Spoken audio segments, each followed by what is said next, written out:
करा नाही, तुम्ही शेतकऱ्याच्या मुली आहात, तुम्ही कष्टकरी आहात आणि तुम्ही वारकरी संप्रदायाचा असल्यामुळे तुमच्यावर पकडा खूप सुंदर आणि चांगल्या विचाराचा आहे. त्यामुळे दादा एक प्रश्न होता की शेतकऱ्यांचा जीव गेल्यावर तेव्हाच सरकारला जाग येते का? दुर्दैव असं आहे. आपल्या शेतकऱ्यांच्या शेतात ही आळी पडते, काही कीटकनाशक पडते, तेव्हा सरकारला जाग येते. शेतकऱ्याच्या घरात तेल असते तर मीठ नसते, मीठ असते तर तेल नसते.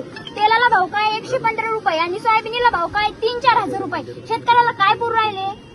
खरं म्हणते तू, आम्ही पण हीच भूमिका मांडतो. दादा माझा बाप बी शेतकरी आहे. माझ्या बापाच्या घरात तेल असते तर मीठ नसते, मीठ असते तर तेल नसते. वडील आलेत ते नाही,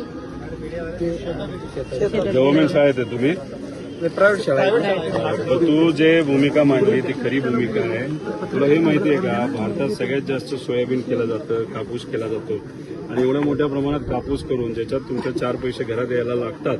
कापसाला जेव्हा 10,000 भाव मिळतो तेव्हा हे सरकार काय करतं, नाही तर कुठलंही सरकार इम्पोर्ट करायला लागतं. त्याचे भाव परत खाली पडतात आणि त्यात आपला शेतकरी झोपतो. तसंच सोयाबीनचं झालंय, कांद्याचं झालंय, सगळ्याच पिकाचं झालंय. तुम्ही जे फर्टिलायझर घेतात तुमचे वडील तुमच्या शेतासाठी तेव्हा टॅक्स असतो. वही आणायची असते दादा, तर पप्पा जर का म्हणलं माझ्या खिशात 10 रुपये नाही तर इतकं वाईट वाटतं.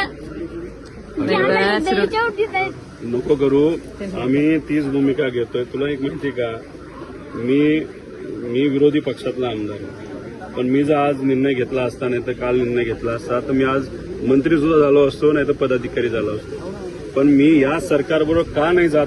हे सरकार युवांच्या विरोधात आहे, शेतकऱ्यांच्या विरोधात आहे, मजुराच्या विरोधात आहे, महिलांच्या विरोधात आहे.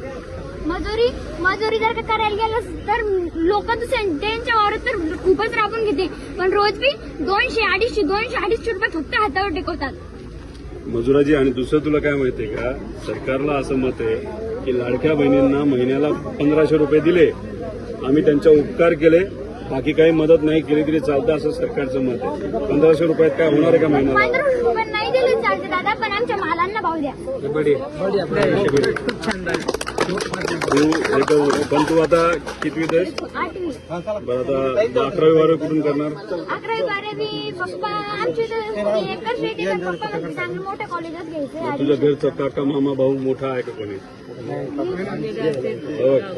हिचं तू 8वी ना, 11वी जेव्हा जायचं असेल तर बारामतीला शारदा नगर म्हणून शाळा आहे. ही ज्या पद्धतीने बोलते ना, आक्रमक भूमिका घेते, तर उद्या जाऊन ही नक्कीच मोठी, सगळेच बनतील, ही मोठी अधिकारी बनेल.